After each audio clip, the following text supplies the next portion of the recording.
আরবের আমির উমরার আজকে হিজলা হয়ে গেছে, কথা বলেন ঠিক কিনা? আরে মুসলিম দেশের আমিররা হিজলা হয়ে গেছে। যদি তাই না হতো, ছোট্ট একটা জনপদ, ৫,৫০০ বছরের ইতিহাস তাদের, ৫,৫০০ বছর আগের জনপদ বিরান ভূমি করে দিল একটা ডাকাত।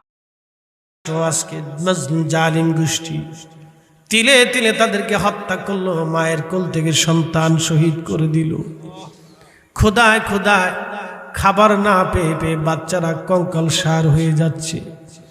বৃদ্ধরা ক্ষুধার অভাবে, খাবারের অভাবে তারা ধীরে ধীরে ধুকে ধুকে মারা যাচ্ছে। বন্ধু, মা সন্তানকে খেতে দিতে পারে না। ছোট ছোট বাচ্চাগুলি, দুধের বাচ্চাগুলি পুষ্টির অভাবে আজ কঙ্কাল সার শূন্য হয়ে যাচ্ছে। পৃথিবীর মানুষগুলি নীরব, কিন্তু বড় আফসোস, মুসলিম দেশের মুসলিম নেতারা কোনো কথা বলতে সাহস পায় না।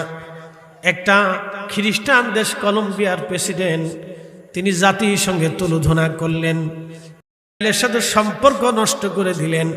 এমনকি খবরে দেখলাম কলম্বিয়ার প্রেসিডেন্ট পেত্রো, তিনি ইসরায়েলের সাথে সমস্ত লেনদেন, ব্যবসা বাণিজ্য এবং ইসরায়েলের সাথে দূতাবাস পর্যন্ত সম্পর্ক বন্ধ করে দিয়েছে।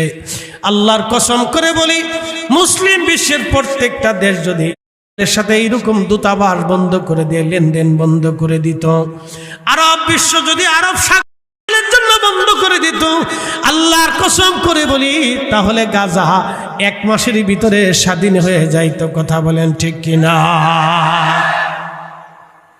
এদের মৌলবীরা আমরা দেশে এসে 8 টাকার তারাবি বানানোর জন্য, এদের মৌলবীরা আমরা দেশে এসে 8 টাকার তারাবি বানানোর জন্য। এই বেটা, আমার দেশে ইসলাম 200 বছর আগে আসে নাই, 1300 বছর আগে ওলিদের হাত ধরে দেশে ইসলাম এসেছে।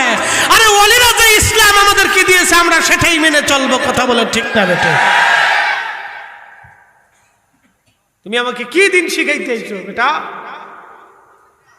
আরবের পেট্রো ডলার নিয়েছো আমাদের দেশে, ওগুলি মানার টাইম আমাদের নেই।